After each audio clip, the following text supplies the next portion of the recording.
La peinture danoise ne se limite pas au pinceau intimiste de Wilhelm Hammershøi, pas davantage à l'œil photographique du précurseur de l'hyperréalisme Peder Mørk Munstead, pas même à la créativité sauvage du cobra Asger Jorn.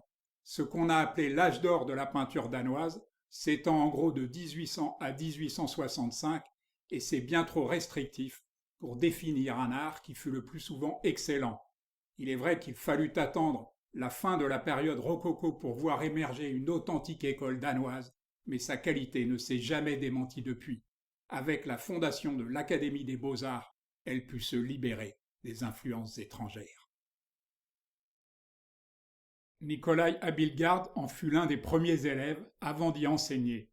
Avec lui débuta l'âge d'or.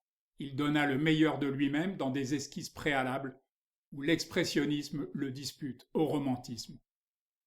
C'est pourtant l'un de ses étudiants, Christopher Eckersberg, qui sera considéré comme un précurseur. Son œil exceptionnel fera merveille tant concernant les ruines romaines que la campagne danoise.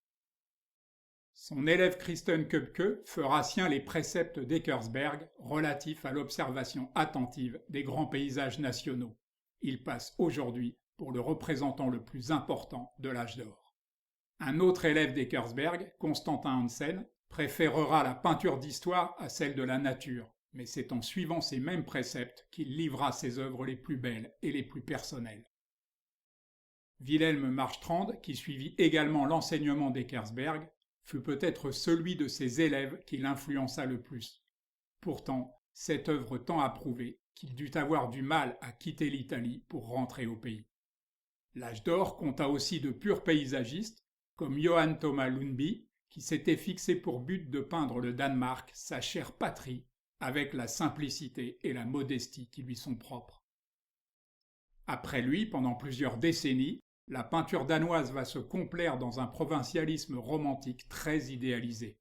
Cet atelier de charpentier signé Kristen Dalsgaard n'en possède pas moins un charme indéniable.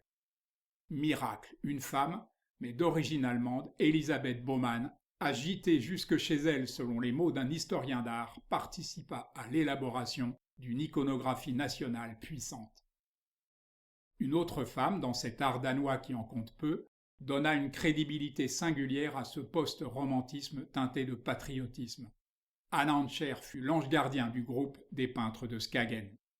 Je passe pudiquement sur son époux, moins talentueux bien que plus fameux, pour célébrer l'impressionniste Paul Gustav Fischer. Vous pouvez en juger, il commença par Degas ou Manet avant de passer à Monet. Je consacrerai bientôt une vidéo au paysagiste Janus Lacour car je trouve qu'il n'a pas son pareil pour peindre les petits matins limpides à l'atmosphère suspendue, aux limites impalpables entre ciel et eau. Débutée durant leur scolarité, l'amitié avec Christian Blasch durera jusqu'au décès de Lacour. Le voyage de Blasch à Skagen fut à l'origine de la communauté d'artistes qui s'y installa quelques années plus tard. Beau-frère de Wilhelm Hammershøi, Peter Ilsted fut influencé comme d'autres par ses peintures silencieuses et ses gris colorés. Cet art eut beaucoup de succès et fut baptisé École de l'intérieur de Copenhague. On peut en dire autant de Carl Olse, qui les fréquenta assidûment et deviendra avec eux le valeureux héritier de Jan Vermeer, qui venait juste d'être redécouvert. Mais ces intérieurs ont leur vie propre. Dans le fond, l'âge d'or est un mythe sclérosant et l'on se félicitera qu'il n'ait pas duré plus longtemps. Karl Bloch fut vite oublié après son décès, mais on trouve ses œuvres dans les foyers les plus religieux du pays.